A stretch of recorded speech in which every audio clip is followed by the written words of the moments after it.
I'm the director for system psychiatry, so I serve as the lead person to really formulate strategies for patients across our 8 hospitals as it relates to mental illness. The site here at HMH, we have the opportunity to have a behavioral health unit. However, throughout our 8 hospitals, we have patients laying in acute care who have psychiatric conditions. So my role is to figure out, not just on the psych unit, how are we going to meet the comorbidities. 1 in 4 Americans have some form of mental illness, so it really cuts across all patients that we see within our institution. We've been piloting music therapy for probably about 5 to 6 months.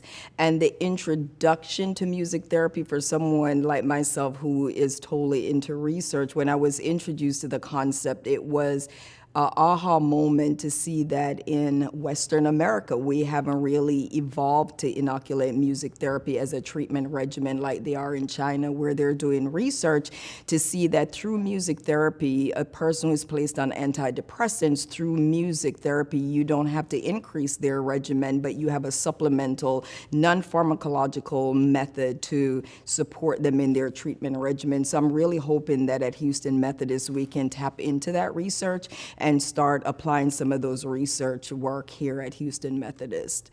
We have implemented music therapy with our patients, and I think the joy for me is to see patients articulating that they will use music therapy as a means of coping when they're not here in the hospital. So I think that's just new. Typically, again, you're looking at how much dosage of medication you're gonna have to take to manage your symptoms, and to hear them finding a free, cheap way to manage their disease is just amazing. And for me, the interesting thing, when you think of music, you usually think of music in the new genre for the younger population.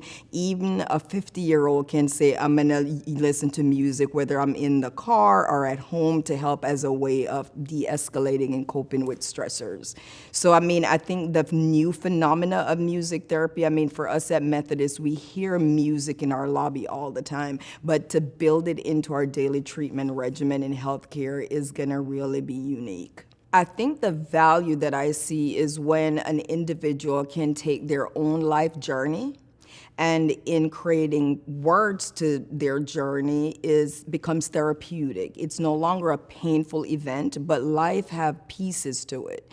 And so even though initially you may think an event was so stressful, when you add music and songs and lyrics to your own words, it becomes therapy, because then it's a worthwhile event that occurred in your life. It wasn't just a blank, stressful event. What we've come to realize in healthcare, patients that we meet are in a journey of change. So if you're in pre-contemplation, you may sit back and you're not ready to be engaged because you're really not embracing the change that you need to make. However, when we're doing our one-to-one sessions, you'll hear patients say, I didn't participate, but I saw.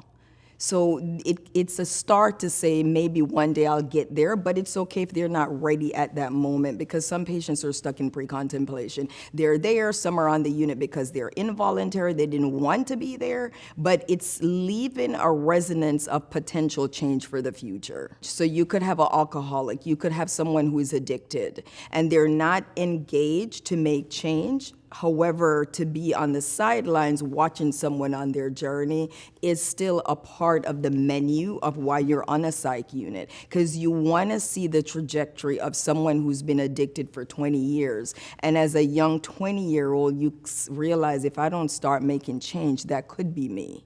So that's why the whole group dynamic in psychiatry is so therapeutic, because it doesn't have to be an immediate response. You're starting a journey to wellness. So my aspiration for introducing music therapy into our psychiatric arena would be to do research with good outcomes and publish. We have to tell our story beyond the walls of Houston Methodist to really then take work that you can generalize and generalize into other settings to really make a difference. As a leader, when you mention a change in treatment, usually it's not easily embraced because it's one more thing to do. This is a change that everyone could easily accept because music is universal. So this is one that it's a no-brainer. It's a no-brainer. I mean, and you don't even really have to think about cost because you can find songs anywhere. So patients struggle finding dollars to pay for their meds.